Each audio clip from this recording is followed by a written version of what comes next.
Welcome to Zebra Hill Productions. My name is Arthur Weed, and I've written a screenplay entitled Tennessee Waltz. Tennessee Waltz is a satire based on the financially driven state of Major League Baseball. Three-time MVP Justin Cartwright has recently been banished from baseball for the use of performance-enhancing drugs.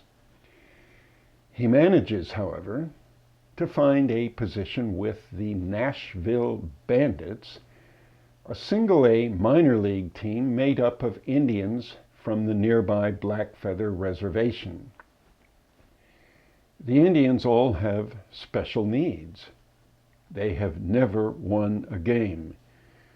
But what Justin doesn't know is that they plan to use him for their own benefit.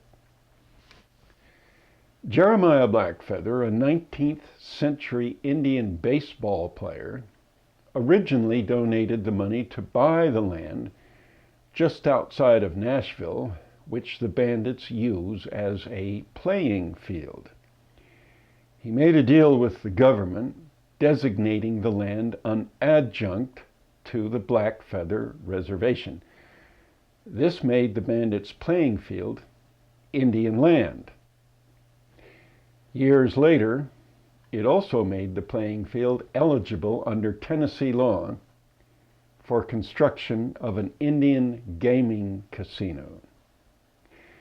However, Jeremiah Blackfeather inserted a provision in the deed stating that if the playing field should ever be used for a purpose other than advancing baseball as a sport, ownership of the land would automatically revert to the Bureau of Indian Affairs.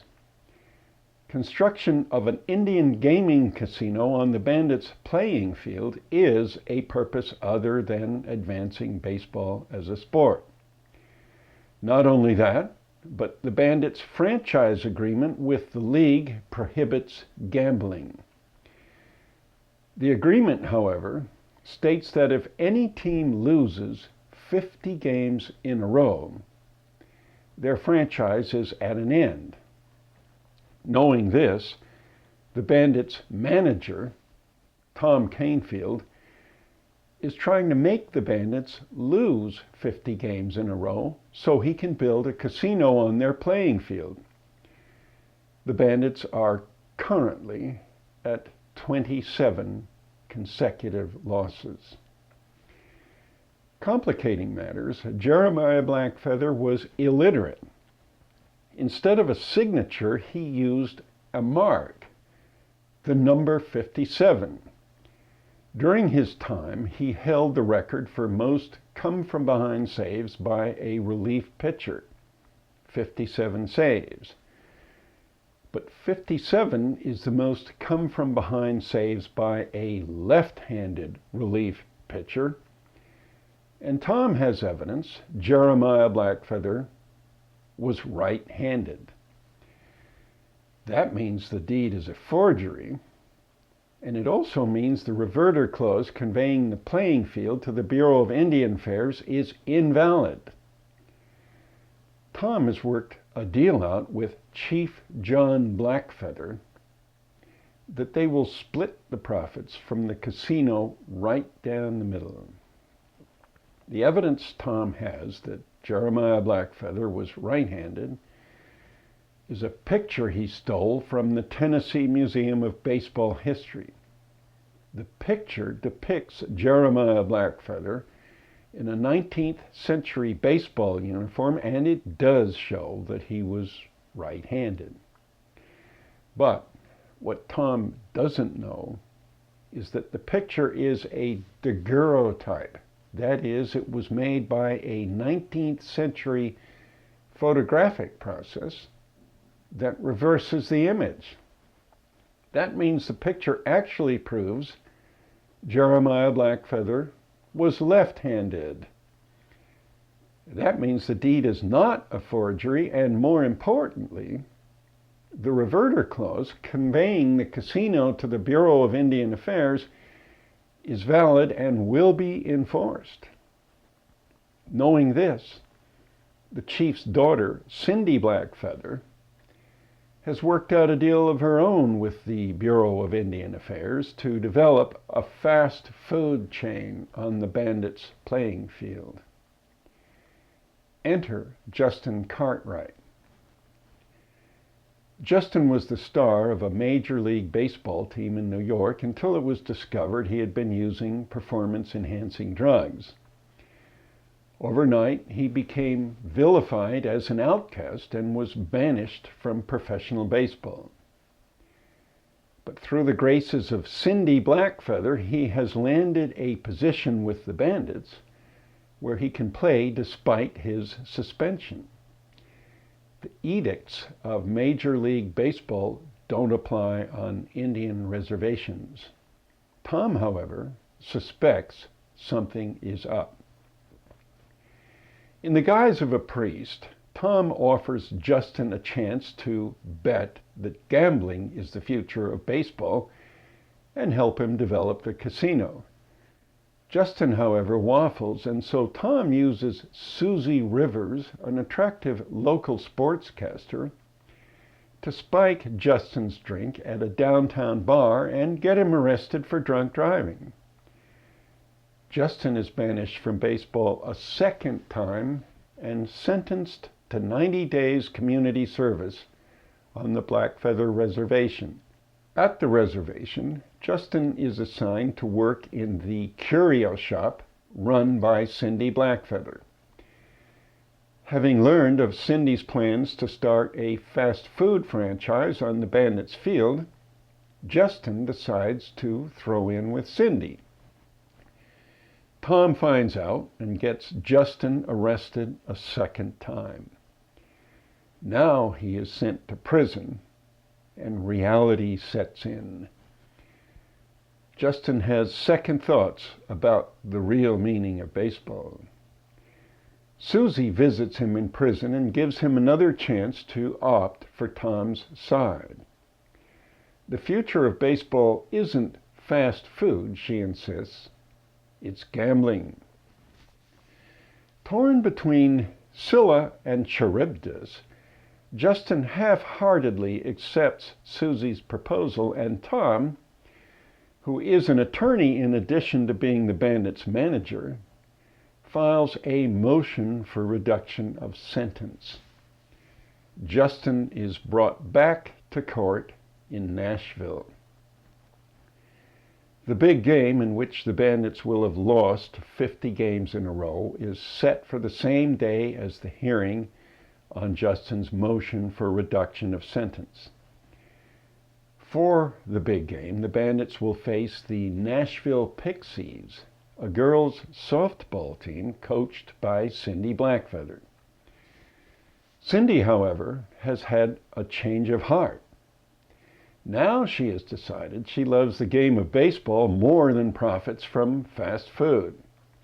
She wants to stop Tom by making the Bandits win their 50th game, but she realizes she can only do this by making her own team lose, so she plans to forfeit the big game before it starts.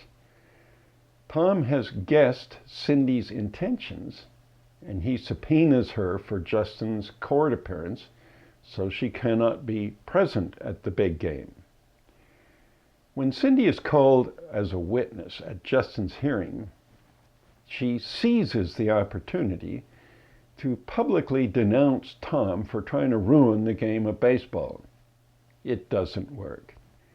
Justin is remanded to prison, but he is moved by Cindy's sincerity, and he asks the judge to marry him and Cindy. Reluctantly, the judge does so, but as the bailiff is about to take Justin into custody, the courtroom erupts in a melee over whether Jeremiah Blackfeather was right-handed or left-handed. Justin escapes from court, and Cindy whisks him to the Bandits' playing field where the big game is almost over. It is the bottom of the ninth, and the Bandits are a single out from losing 50 games in a row. Justin's minor league suspension has expired, and he gets to bat for the Bandits one last time. A lot is at stake. The Bandits have a man at first, and should Justin hit a home run, the Bandits will win and their losing streak will be at an end. There will be no casino. But if Justin strikes out, the Bandits will have lost their 50th game and a casino will replace baseball in Nashville.